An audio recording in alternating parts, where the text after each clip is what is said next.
this will be a whole new offering and probably tap into a market that Nike and other sports apparel companies really haven't before. You know what the contract is? I want to say it's $3 million a year for 8 to 10 years. It's almost $30 million, something like that. The biggest shock here is that Nike is not only locking down Caitlin Clark with a reworked deal, but they are also suing Adidas for trying to sneak in and interfere with their contract. The terrible realization finally hit Nike, and they gave Adidas the finger. These leftists are idiots. Idiots. They're not about business. They're not about growing the WNBA. They're about diversity, equity, and inclusion. This is insanity, what they're doing to Caitlin Clark. Legally speaking, it is obvious that two rival behemoths cannot simply look around in each other's athlete rosters in such a way. Adidas is now scrambling, claiming that they only made Clark an offer that she declined. But let's face it, they are up against the largest name in the industry, Nike. I will say that Caitlin Clark has created more buzz around the basketball landscape and has actually transformed and revived a league that was the WNBA, and she is getting paid a measly $28 million for 8 years as opposed to Wemby's $100. It's strangely exciting to see this conflict play out since, in the end, Nike wasn't foolish enough to let their golden goose escape. And let's not forget how the internet ridiculed Nike for nearly making a mistake in the first place.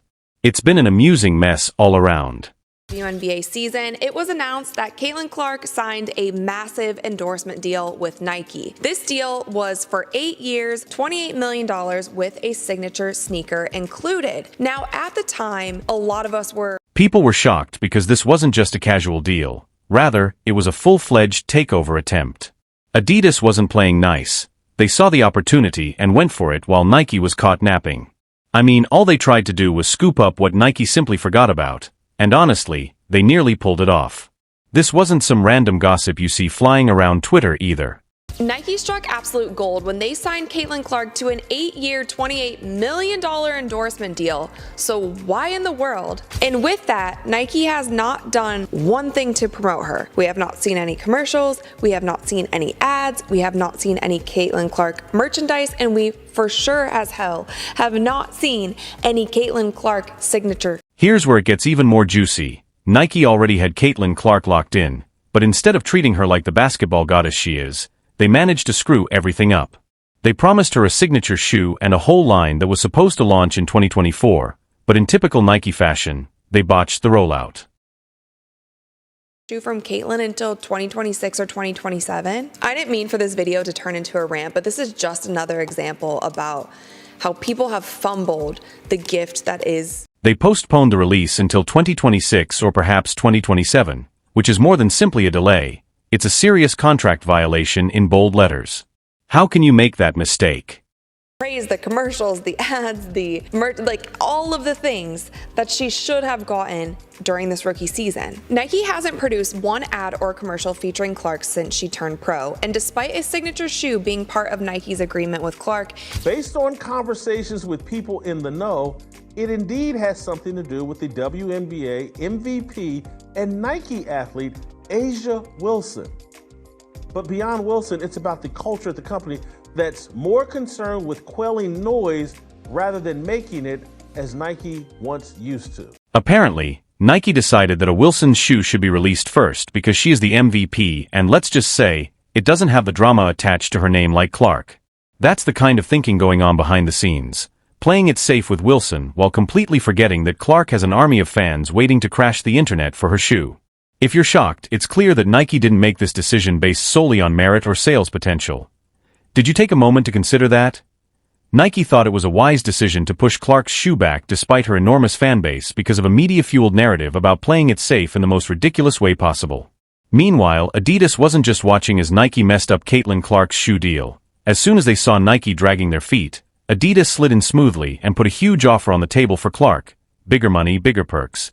Basically everything Nike should have done right away. Currently the best player in the WNBA? Yes. Is Caitlin Clark currently the face of the WNBA? Yes. Do I think if A'ja Wilson dropped a shoe and Caitlin Clark dropped a shoe today at the very same time, that Caitlin Clark would outsell A'ja's shoe by 100 times? Here's where Adidas really showed off. While Nike was still mired in corporate red tape, Adidas went all out to give Clark the kind of freedom that athletes hardly ever get. This wasn't just about wearing shoes. Clark was given the freedom to create her own campaigns, build her own brand, and engage directly with her steadily expanding fan base. Nike didn't even anticipate this.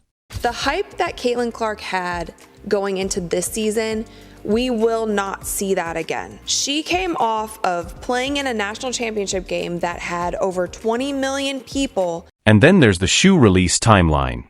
Recall how Nike kept pushing Clark's signature shoe farther and farther into the future, from 2024 to 2025, possibly even 2026.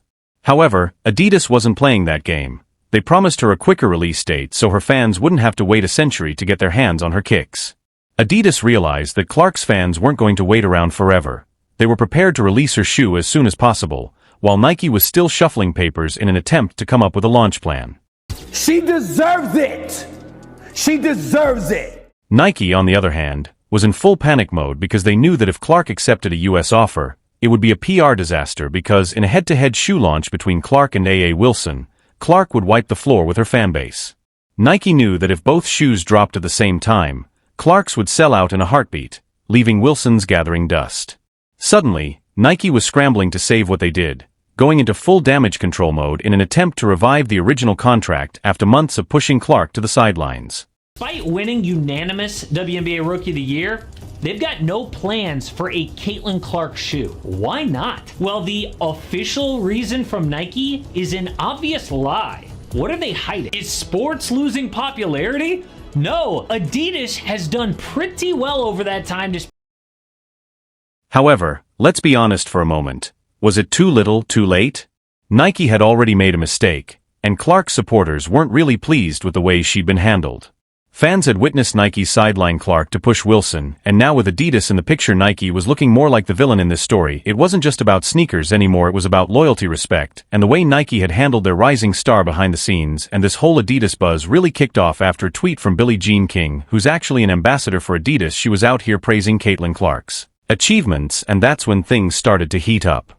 Insiders were buzzing about Nike's last-ditch effort to sweeten the deal. Rumor had it they were offering everything from bonuses to faster production timelines to a massive marketing blitz. Clearly Nike was throwing everything they had at the wall, hoping something would stick. They couldn't afford to lose Clark, not just because she was a baller, but because of what she represented off the court. Losing her to Adidas would be a huge hit to Nike's image, especially with all the racial and social dynamics already at play, and it all happened because experts were saying these things. LeBron James had his own signature shoe his rookie year. So 20 years ago, Nike was nimble enough and had enough vision to see that, hey, let's get LeBron's shoe out here. This guy's going to be a big deal. They can't do this for... And if that wasn't enough drama, there were rumors of a lawsuit brewing. Yes, Nike wasn't just sitting around trying to fix the deal. They were also getting ready to take Adidas to court. They were accusing Adidas of contract manipulation, essentially claiming that Adidas had violated certain clauses in Clark's original Nike contract. Nike wasn't going to let Adidas sneak in and steal their athlete without a fight, so on top of everything else, there was talk of a legal battle between two of the biggest sports brands in the world.